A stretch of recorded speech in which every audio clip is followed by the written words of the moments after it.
Format, దాని తర్వాత order of preference కూడా ఉంటుందండి. 2 పాస్పోర్ట్ సైజ్ ఫొటోస్ కూడా పెట్టాలన్నారు, అవన్నీ చేస్తారు మీరు.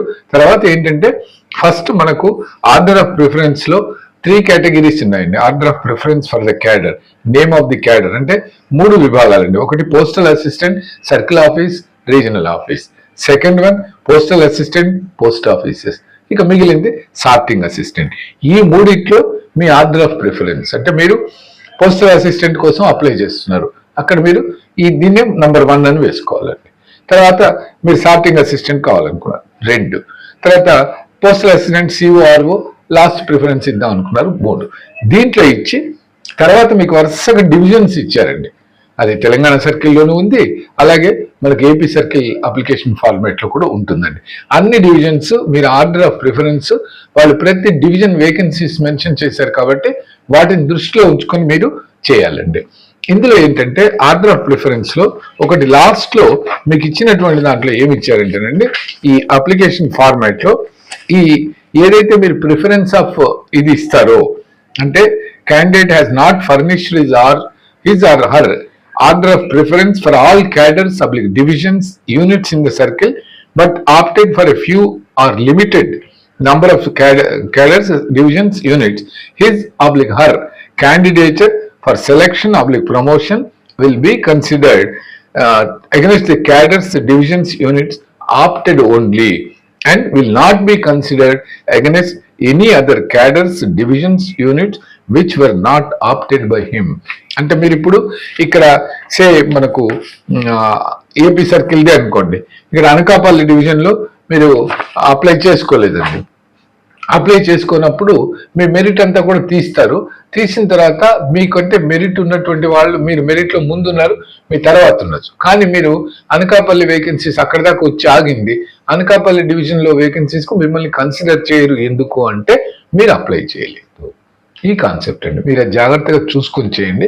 In the name of same in respect of Telangana circle, Adilabad, Nizamabad ఇట్లా మీరు అప్లై చేశారండి. ఏదైనా ఒక మధ్యలో ఒక డివిజన్ మీరు వదిలేశారు అంటే వేకెన్సీస్ తక్కువ ఉన్నాయనో మీ భావన ఏంటో తెలియదు.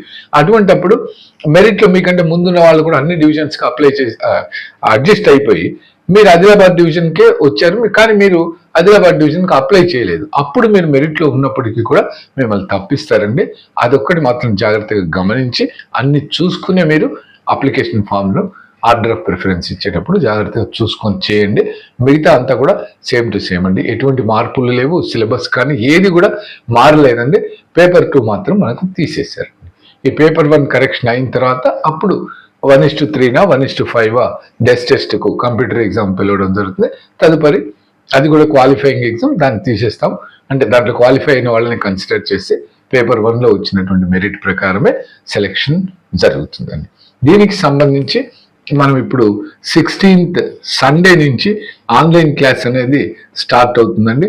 మీకు ఎగ్జామ్ 21/7 ఉంది కాబట్టి అంతకంటే 3 days బిఫోర్ వరకు 30 days క్లాస్ అనేది కండక్ట్ చేయబోతున్నామండి. నేను మీకు అందరికి కూడా గ్రూప్లో పెట్టాను, ఈ పాటికి అందరికి తెలుసు. మనం 15 or 16 లేకపోతే 17 ఈ 7కు మనం క్లోజ్ చేసేస్తామండి. 30 days క్లాస్ ఎవ్రీడే రెగ్యులర్గా ఈవినింగ్ 6:30 to 8 or 8:30 వరకు ఉంటుందండి. గూగుల్ మీట్లో చెప్తాను, డైరెక్ట్ క్లాస్ ఉంటుందండి. ఈ క్లాస్లో జాయిన్ అయిన వాళ్ళకి అందరికి కూడా మెటీరియల్ ఫ్రీగా పంపడం జరుగుతుంది. ఆ మెటీరియల్ చదువుకుంటూ మన క్లాస్ వింటూ చేయాలండి. ఇక ఇంపార్టెంట్ టాపిక్స్ మనం చెప్పలేంది అంటే క్లాస్లో రిపీట్ చేసినా మీకు మళ్ళీ కావాలనుకుంటే మనది కావ్య ఇన్స్టిట్యూట్ యూట్యూబ్ ఛానల్ ఉందండి. అందులో నేను అన్నీ అప్లోడ్ చేస్తూ ఉంటాను, ఇంపార్టెంట్ అన్నీ అవి మీరు కూడా చూసుకోవచ్చండి. టోటల్ క్లాసెస్ అన్నిటికీ వీడియో అయితే నేను చేయనండి. వీడియో క్లాసెస్సే అంటే దాన్ని బట్టి చెప్పేటటువంటి వాళ్ళకు నెగ్లిజెన్స్ వస్తుంది అనేది నా పాయింట్ అండి. నేను from the beginning direct live classes చెప్పడం, మీ డౌట్స్ అన్ని క్లారిఫై చేయడం, ఏదున్నా అలా చేయడమే నా ఒపీనియన్ అండి. ఓకేనండి, this is for information about PASA examinations scheduled to be conducted on 21/7/2024. Last date for applying is 3/7/2024. Before that మీరు ఒకసారి అన్ని చూసుకొని అప్లై చేయండి.